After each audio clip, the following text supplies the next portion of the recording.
Oh, hi. Guys, that was really good over here. Drop the ball. Drop the ball completely. That's fine. I just quit my day job. That's what my parents said. It's okay. Same reaction as my parents. It's all right. I used to be a high school English teacher. Are you a high school English teacher? Oh, don't you hate it? Oh. It's the worst. It's the worst. Fuck kids, right? So, I mean, don't fuck kids, but like just, ugh. I hate them. I used to work on the west side of Chicago and I taught seniors. The only thing that I miss about that school is my principal, my old principal, because he was amazing. He's been teaching since he was like 18 years old, okay? And the only reason that he came to school anymore was just to get on the loudspeaker and just give announcements whenever anybody got in trouble, and he would just give like way too much information. It was fantastic. And he was from the deep south, but he'd been living in Chicago for a long time, so he had this like southern/Chicago accent that I'm not going to do very well right now, okay? So he would get on, he'd always start the same way. He would always go, children, I'm gonna tell you this one time, and one time only, okay? You cannot walk on the roof of this building. All right, this school is 100 years old. It is dilapidated. That means broken for those of you with a limited vocabulary. All right, if you walk on the roof of this school, you're gonna fall through the roof. And if you don't believe me, you can ask Carl, who would be able to answer you right now if he was not in an ambulance.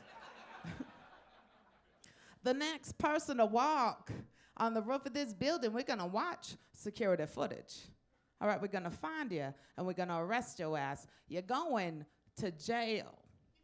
And that is how he ended every single announcement that he ever made, was just with the threat of imprisonment.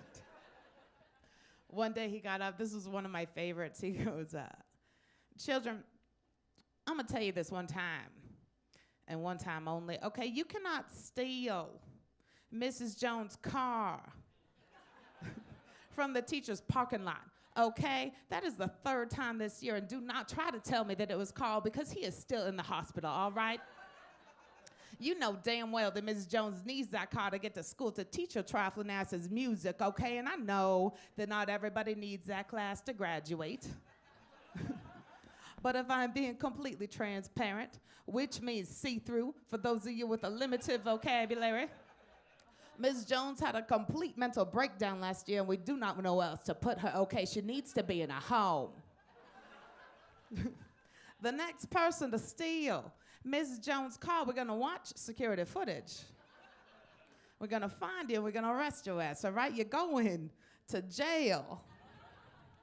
It was a crazy school. They used to have to hang up netting on the side of the building because when the kids were done reading these 10-pound textbooks, they would just throw them out the window of the 4th floor, okay, to land on the windshields of the cars driving by. It was horrible. It was horrible. One day and this is going to sound like a weird sentence because these words don't normally go together, but they set the pool on fire.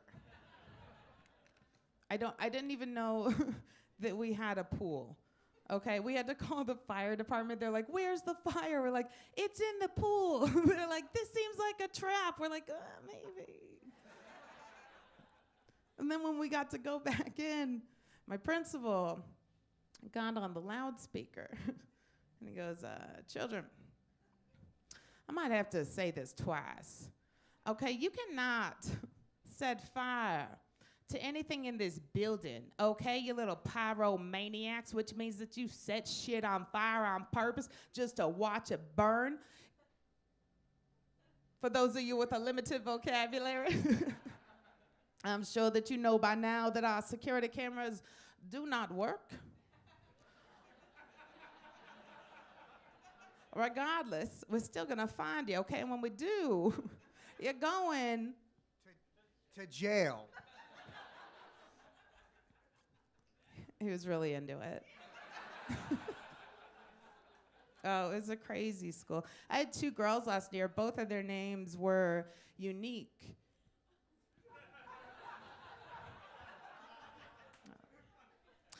They didn't get it. Did not understand. They both walked into my classroom one day, and one of them turned to the other one and was like, "Hey, did he ask you to prom?" And I was like, "Oh, this is gonna be the cutest conversation, right?" And then one of them turned to the other one and she goes, "Nah, he's taking that stepped on Dorito face looking ass bitch." I was like, whoa. Like, how good do chips sound right now, right? Oh my God. But then I was like, why she gotta be stepped on? Like, why can't she just be like a whole Dorito? You know? And she goes, "Nah, Miss Shanker." She's like, "That bottom of the bag stuff ain't nobody want." I was like, "Oh, okay, cool. You just solved all of my dating issues. You know? I love the chips at the bottom of the bag." I don't. Guys, thank you so much. I've been Amy Shanker.